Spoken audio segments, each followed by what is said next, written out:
Hello, Colorman lawyers. Look at this photo of Trump. You can turn your newsletter into an actual business. You just need to stop using 5 platforms to do what one was literally not only by.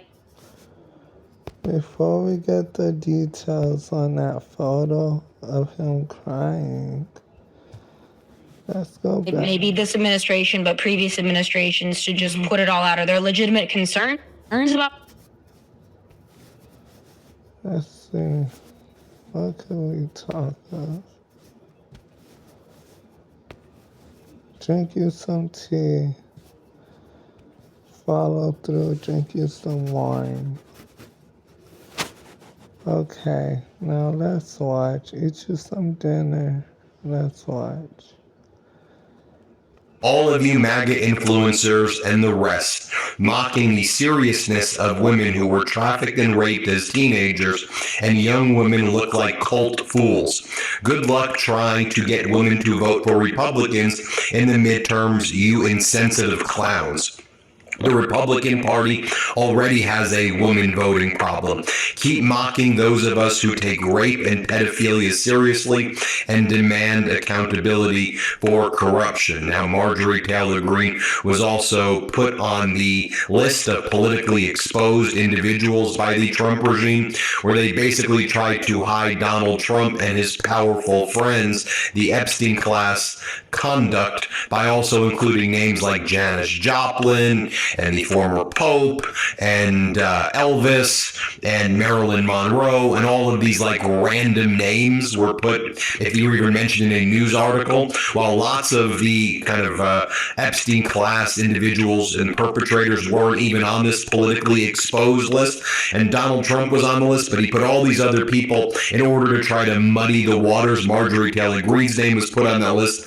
And so she said, if you're going to put my name on your fake Epstein list, DOJ letter, then redact all 31 pages of the file with my name on it. What is there to hide? Unredact that stuff. Lauren Green, Marjorie Taylor Greene's daughter, says the following regarding the Trump regime putting out that letter where the DOJ said that we have our politically exposed list and not the actual list that they're supposed to release. Greene's daughter writes, the corruption of the Epstein files is so extremely evil. They put out this list to deceive and desensitize the truth of innocence versus the real predators. And Marjorie Taylor Greene went on this right-wing podcast called Keeping It Real, and she was just saying, here's what Donald Trump did. Here was the cover-up. And I said to Donald, we have to release these files. I mean, you were out there saying you wanted to release it. We don't want to cover up for pedos. And then Donald Trump's like, those people are my friends, though, Marjorie.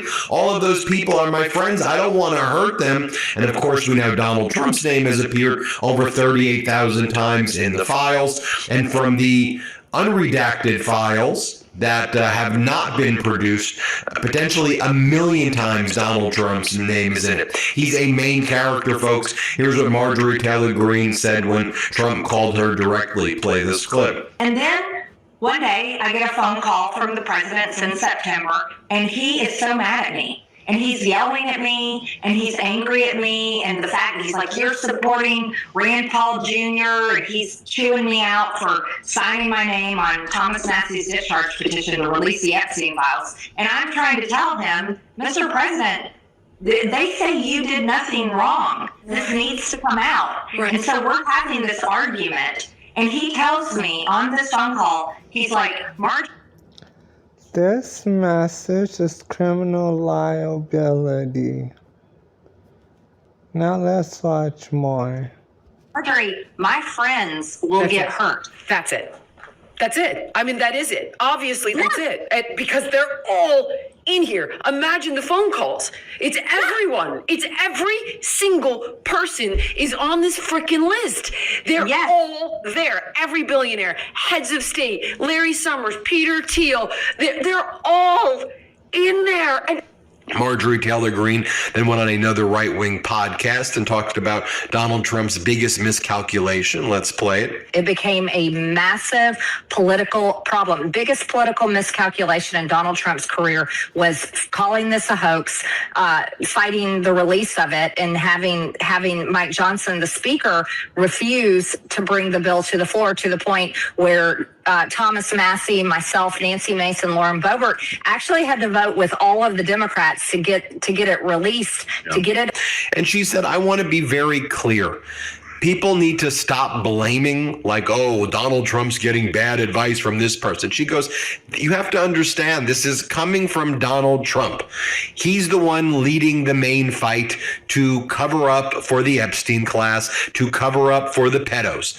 It's coming from Donald Trump directly. She says, she goes, I know, I observed it.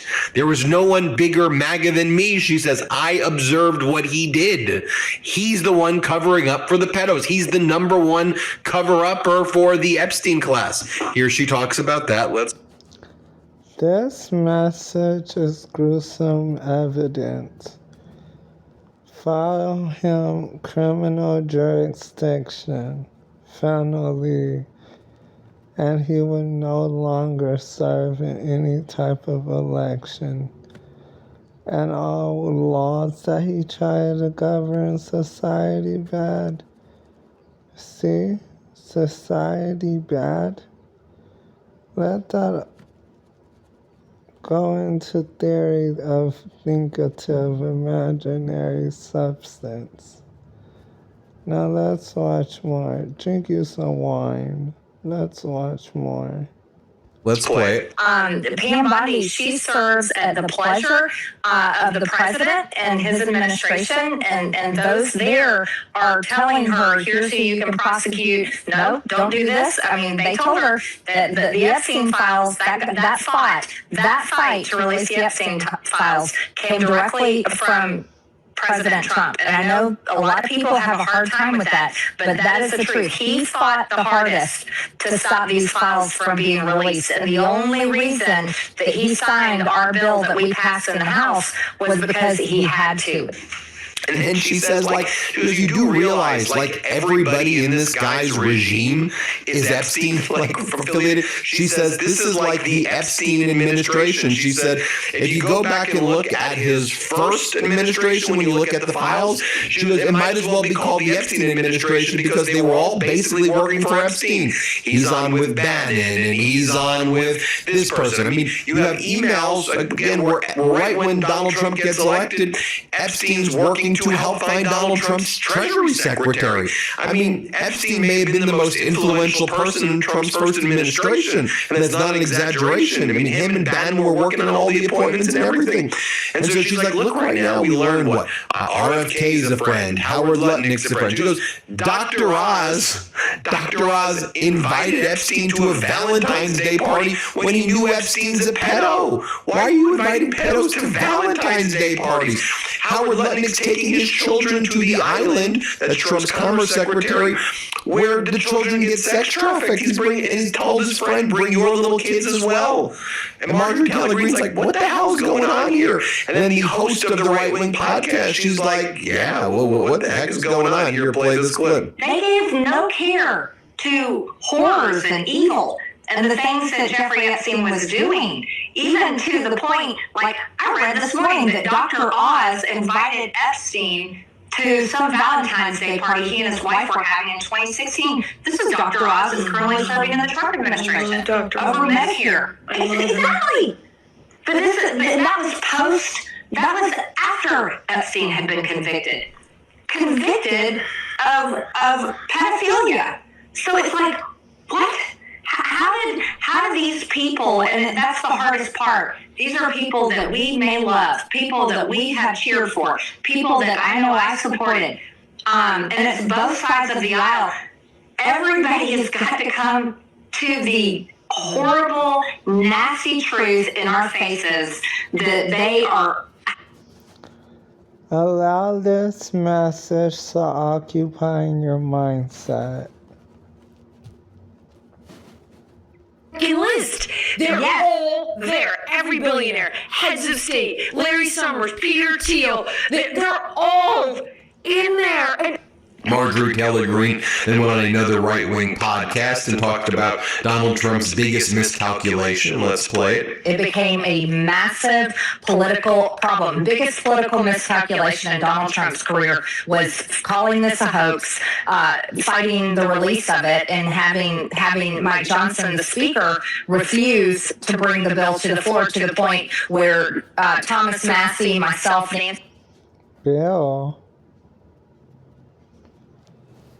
Okay, go through his pages of his diary pages that are all just do research. I want to know more in this law bill. Thank you. Because there's no law bill allowed of any type of graphic crimes to children. Color man lawyers nationwide.